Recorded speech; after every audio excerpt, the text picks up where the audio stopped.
Another method of output available from our TriCaster is image grab. Image grab is available at the top of the interface next to this grab button, and there's a gear that we can use to configure where the grabs are going to go that we capture.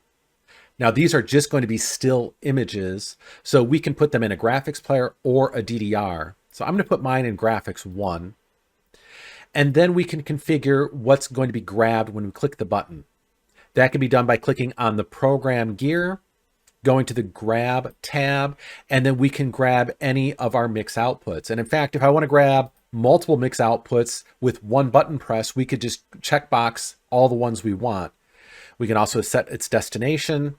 And now when I perform grab, you're going to see it's going to grab both the mix 1 and mix 2 output.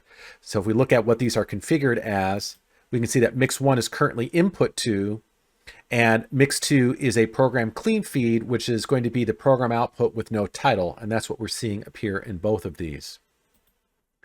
Now, if you want to grab an input, that can be done by putting your pointer over the input in question, and you'll see a little camera icon appear in the upper right corner. So all you have to do is click on that button, and that will perform a grab of that input.